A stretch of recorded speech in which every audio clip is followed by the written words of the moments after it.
Hello my student of class 10। देखो एर आगेर video चक्रबृद्धि सूदेर आगेर भिडियो अर्थात पार्ट 1 তোমরা দেখেছো सूत्रगुलो किभाबे बेर करा हय, चक्रबृद्धि सूद काके बला हय, सरल सूद एवं चक्रबृद्धि सूदेर मध्य पार्थक्य कि सेई समस्तगुलो তোমরা দেখেছো।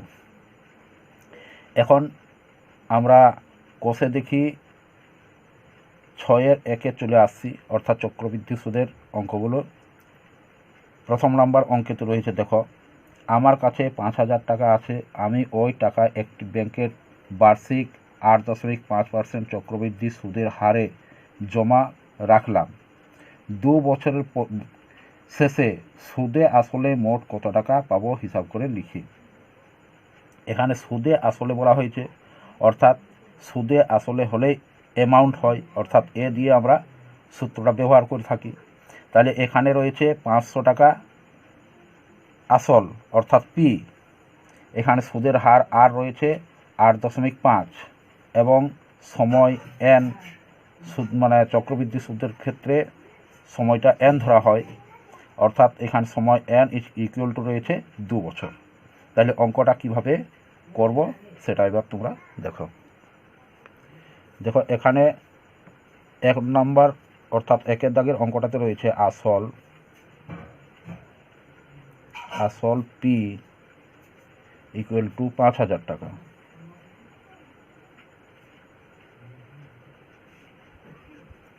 এবং সুদের হার আর ইকুয়াল টু রয়েছে 8.5%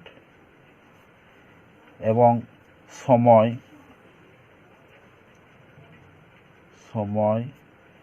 এন ইকুয়াল টু রয়েছে 2 বছর। অতএব আমাদেরকে বের করতে বলেছে সুদ আসল, অতএব সুদ আসল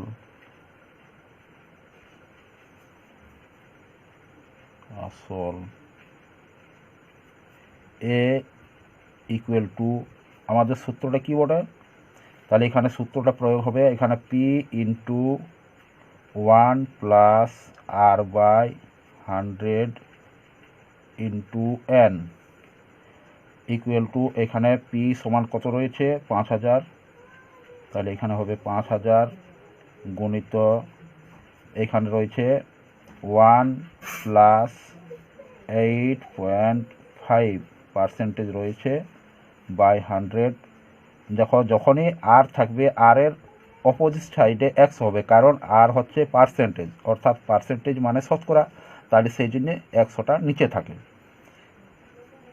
এখানে হবে 2, যেহেতু বছর এন তাহলে এন রয়েছে 2। তাহলে দেখো কীরকমভাবে করা হচ্ছে, এখানে রয়েছে 5000 ইন্টু এইটার সঙ্গে এটা সরাসরি গুণ হয়ে যায়, অর্থাৎ 100 হচ্ছে, তাহলে 100-র সঙ্গে এটা যোগ হয়, তাহলে 100 লসাগু করলে 100 হচ্ছে, আর 100-র সঙ্গে সরাসরি এটা গুণ হয়ে যাচ্ছে, তাহলে 100 প্লাস এখানে হচ্ছে 8.5 তার হোল স্কোয়ার ইকুয়াল টু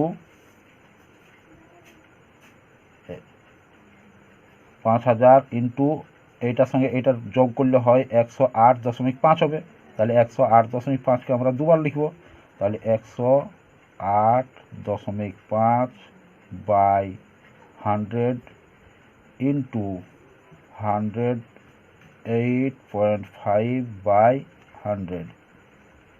দেখো এইখানে তোমরা হয়তো কাটাকুটি করবে, কিন্তু কাটাকুটি করলে অনেক জটিল হয়ে যাবে, সেই জন্যে কাটাকুটিতে না গিয়ে আমরা কি পদ্ধতি অবলম্বন করছি সেটা দেখো। এইখানে আমি 2টো শূন্য, এইখানে 2টো শূন্য কেটে দিচ্ছি, এইখানের একটা শূন্য কাটছি, এইখানের একটা শূন্য কাটছি, তাহলে এরপর এইগুলোর গুণ করব প্রথমে। তাহলে 5 ইন্টু এই দুটো গুণ করলে আমাদের গুণফল কত হবে, তোমরা গুণ করে দেখে নেবে। গুণফল হবে 117.2.25, এটা হবে গুণফল, এই দুটোর গুণফল বাই 10। এরপর দেখো আমি এইখানে 10কে 5 দিয়ে তো কেটে দিতে পারতাম, কিন্তু কেন কাটলাম না, আমরা জানি দশমিকের মানে একের পরে যতগুলি শূন্য থাকবে আমরা উপরের ডান দিক থেকে ততটা মানে তত ঘর পর দশমিক দিতে পারবো, সেই জন্য আমরা এখানে গুণ করছি না। তাহলে আমাদের এখানে গুণফল কত হবে? 5 দিয়ে আমরা যদি গুণ করি তাহলে আমাদের গুণফল হবে 5 8 8 6 1.25 বাই 10।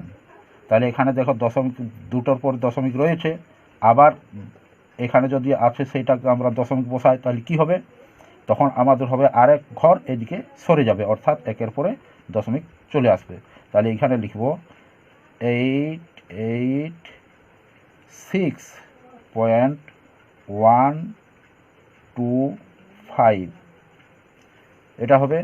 এরপর দেখো তাহলে আমাদের এটা আসন্ন মান নিয়ে আসি, অর্থাৎ শেষে রয়েছে 5, তাহলে 5 বা 5-এর যদি বেশি হয় তার পূর্ববর্তী অর্থাৎ আগের যে সংখ্যা থাকবে তার সঙ্গে 1 যোগ হয়, এটা হচ্ছে আসন্ন মানের নিয়ম।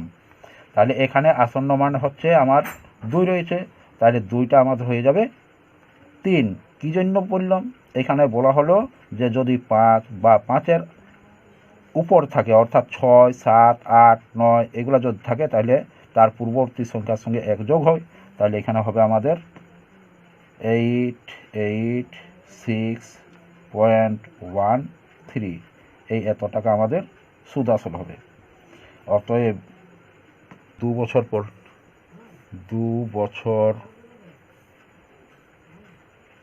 পর সুদ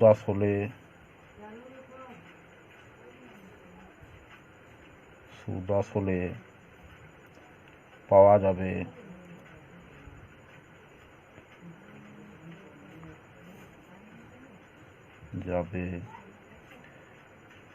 5,886.13 টাকা।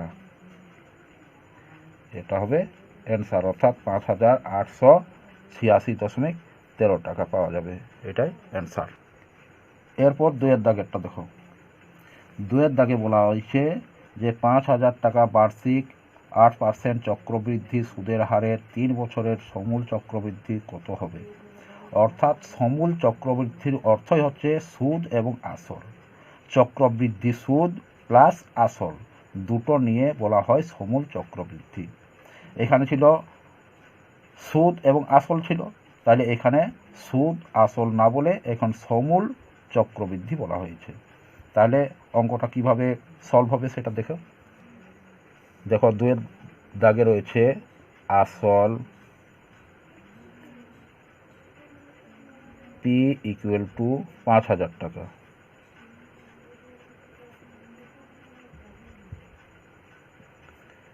আর সুদের হার R = রয়েছে 8% এবং সময় N = রয়েছে 3 বছর। অতএব সুদ আসল, এর আগে বললাম যে সুদ আসল বের করতে হলে এ বলা হয়, এ অর্থে হচ্ছে অ্যামাউন্ট, এর আগের ভিডিও বলা হয়েছে এ মানে হচ্ছে অ্যামাউন্ট অর্থাৎ সুদ আসল। তাহলে এখানে আর সুদ আসল লিখছি না, এখানে অ্যামাউন্ট বলে। তাহলে A = হবে P × 100 প্লাস R/100 করে নিচ্ছি একেবারে। দেখো সেটা আমি তোমাদেরকে বলে দিচ্ছি। এইখানে হতো 1 প্লাস R/100, অর্থাৎ আমরা যদি লসাগু করে বের করি তাহলে আমাদের 100 প্লাস Rই হবে, সেই জন্য একেবারে আমি 100 প্লাস R/100 লিখে দিলাম। তাহলে এখানে কি হবে? আমাদের P = কত রয়েছে? 5,000, তাহলে এখানে আমরা 5,000 লিখে নিচ্ছি। ইন্টু এখানে কত হবে? 100 প্লাস 8, R = 8% রয়েছে, বাই 100 হোল N = কত রয়েছে? এখানে চক্রবৃদ্ধি সুদের সময় N ধরা হয়, তার জন্য এখানে N তম বলা হয়েছে, তাহলে 3, এখানে 3 লিখে দিলাম। = 5,000 ইন্টু 108/100 তিনবার আমরা লিখব, তিনবার গুণ করব, যেহেতু এখানে 3 রয়েছে তাই তিনবার আমাকে লিখতে হবে। 108/100 ইন্টু 108/100। দেখো এখানে 3টে শূন্য রয়েছে, তাহলে এখানে 2টো শূন্য, এখানে 2টো শূন্য কেটে দিচ্ছি, এইখানের 1টে শূন্য, এখানের 1টা শূন্য, তাহলে আমাদের থাকছে কত? এখানে থাকছে 5। আর দেখো 108 গুণিত 108 সমান কত হয় আমাদের? 108 আর 108 আমরা যদি গুণ করি তাহলে আমাদের হয় 1166 গুণিত আবার 108 বাই 1000। কেন 1000? এখানে 100 রয়েছে, এখানে 10 রয়েছে, তাহলে 1000 হচ্ছে। আমরা কাটাকুটিতে যাব না, কাটাকুটি যত করবে তত জটিলতা হবে। একবার কাটাকুটি করবে, আবার গুণ করবে, তারপর আবার ভাগ করবে, অনেক সময় যাবে। তাহলে আমরা কি করব? এখানে যেহেতু নিচে 0 এবং 1 রয়েছে, তাহলে সরাসরি আমরা সেগুলা দশমিক বসিয়ে দিব, তাড়াতাড়ি হয়ে যাবে। তাহলে এরপর দেখো এখানে হচ্ছে আমার কত রয়েছে? এখানে 5 গুণিত, এবার 108 দিয়ে 11,664কে যদি গুণ করা হয় তাহলে হয়,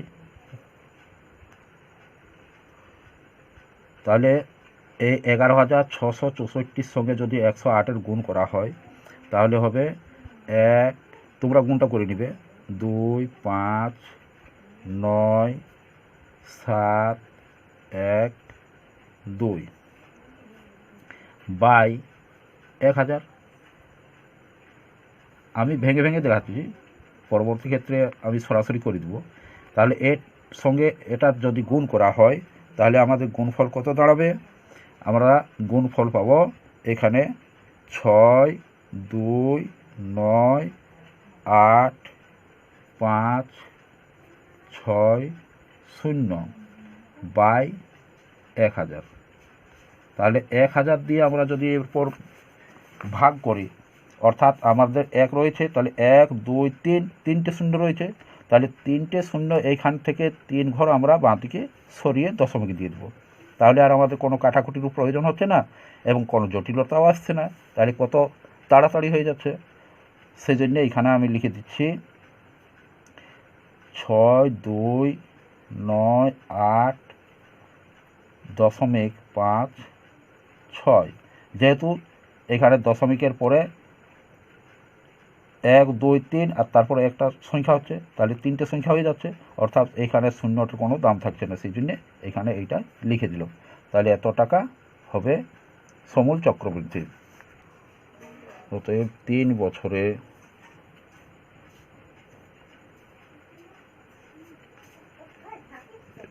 সমূল চক্রবৃদ্ধি হবে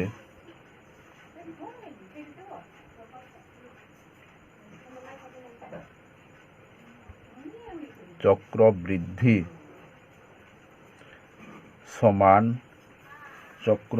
সমান কত হবে? এখানে রয়েছে 6, 2, 9, 8.56 টাকা, অর্থাৎ 6,298.56 টাকা। তাহলে দেখো তোমরা এই চক্রবৃদ্ধি সুদের ক্ষেত্রে দেখছো 2বার 3বার গুণ করতে হচ্ছে, অর্থাৎ 100-র সঙ্গে যে সুদের হার থাকে সেই সুদের হারটা যোগ করে সেটাকে আবার গুণ করতে হচ্ছে। তাহলে তোমরা যদি এক বুদ্ধি করো তাহলে তাড়াতাড়ি হয়ে যাবে, তোমাদের খুব দ্রুততার সঙ্গে তোমরা অঙ্কগুলো করতে পারবে। যেমন আমি এখানে দিচ্ছি একটা উদাহরণ, তোমরা বাকিগুলো নিজেরা করে নিবে। যদি বলা হয়, যেমন এইখানে করা হলো যে 108/100 তার 3বার গুণ করা হলো, কিউব ছিল। এর আগের অঙ্কটা তো তোমরা তো দেখলে, এইখানে তোমরা দেখলে 2-এর অঙ্কটাতে, অর্থাৎ 108কে আমরা 3বার, এখানে কিউব ছিল তাহলে 3বার গুণ করেছি, আর তার আগেরটাতে তোমরা দেখো যে এক নাম্বারে দেখো এইখানে রয়েছে যে স্কোয়ার রয়েছে, অর্থাৎ স্কোয়ার অর্থ হচ্ছে দুবার গুণ করা। তাহলে এখানে আমাকে দুবার গুণ করতে হচ্ছে। তাহলে এইগুলা যদি আমরা গুণ করে রাখি আর সেগুলো খেয়াল রাখি তাহলে আমরা তাড়াতাড়ি অঙ্কগুলো করতে পারবো। আর আমরা কাটাকুটি বেশি না করে যদি এইভাবে অঙ্কগুলো করি, দশমিকের আকারে নিয়ে আসি, তাহলে আমাদের অঙ্কগুলো খুব দ্রুততার সঙ্গে করতে পারা যাবে। তাই এখানে আমি তোমাদেরকে দেখাচ্ছি কিভাবে হবে। যেমন যদি হয় 102 তার কিউব যদি হয়, তাহলে তোমরা কি করবে? এটা কিউব হলে প্রথমে আমি তোমাদেরকে দেখাচ্ছি 102 গুণিত 102, তারপরে গুণিত 102, অর্থাৎ 102 আর 102-এর এই দুটোর আমি প্রথমে গুণটা তোমাদেরকে দেখাচ্ছি। তাহলে তোমরা কিভাবে করবে সেটা ভালো করে খেয়াল রাখবে। 10404, অর্থাৎ ফোন নাম্বার যেমনভাবে তোমরা মুখস্থ রাখো ঠিক ওইভাবে যদি তোমরা মুখস্থ রাখো তাহলে খুব দ্রুততার সঙ্গে মানে অঙ্কগুলো করতে পারবে। তাহলে এই দুটো যদি স্কোয়ার থাকে, স্কোয়ার এখানে কিউব আমি দিয়েছি, যদি স্কোয়ার থাকে তাহলে স্কোয়ার থাকলে তোমরা প্রথমে এই দুটোর গুণ করো, তাহলে এই দুটোর গুণফল কত হচ্ছে সেটা তোমরা খেয়াল রাখবে। তারপরে আবার কিউবের সময় অর্থাৎ এইখানে আবার 102 দিয়ে গুণ করব। তাহলে 102 দিয়ে গুণ করলে কত হচ্ছে না, 102 দিয়ে গুণ করলে হবে 1061208। ফোন নাম্বার রকম যদি তোমরা মানে ফোন নাম্বার যেমনভাবে মুখস্থ করো সেইভাবে যদি তুমি মুখস্থ করো একটু খাটো, তাহলে তোমাদের অঙ্কগুলো খুব দ্রুততার সাথে হবে, অর্থাৎ তোমাদের কোনো অসুবিধাই হবে না। তাহলে এরপর আমি করে দিচ্ছি 103 গুণিত 103। তাহলে এই স্কোয়ার যদি থাকে তাহলে স্কোয়ারের ক্ষেত্রে এটা কীরকম হবে না, 10609। তারপরে আবার যদি এটাকে আমরা গুণ করি আরও 103 দিয়ে, তাহলে কি হবে সেটা তোমরা দেখো, গুণিত 103, অর্থাৎ কিউবের ক্ষেত্রে এটা আসবে। এটা হচ্ছে স্কোয়ারের ক্ষেত্রে দুবার থাকে, তাহলে স্কোয়ারের ক্ষেত্রে হচ্ছে এটা হবে কিউবের ক্ষেত্রে, মানে এই যে গুণফল এই গুণফলটাকে আবার 103 দিয়ে গুণ করে দিব, তাহলে আমাদের কিউবের ক্ষেত্রে চলে আসবে। তাহলে এখানে হবে কি না 1092727, অর্থাৎ আমাদের কিউবের ক্ষেত্রে এটা আসবে। তাহলে এইগুলা যদি তোমরা প্রতিটা এইভাবে তোমরা নিজেরা করে নিও 109 পর্যন্ত, অর্থাৎ 109-109-এর 3 বার পর্যন্ত এভাবে তোমরা প্রতিটা যদি করে রেখো তাহলে তোমাদের খুব দ্রুততার সঙ্গে অঙ্কগুলো তোমরা নিজেরা করতে পারবে এবং কোনো জটিল বলে মনে হবে না। তাহলে আজ এই পর্যন্ত, এর পরবর্তী ভিডিও তোমরা বাকি অঙ্কগুলো অবশ্যই পাবে।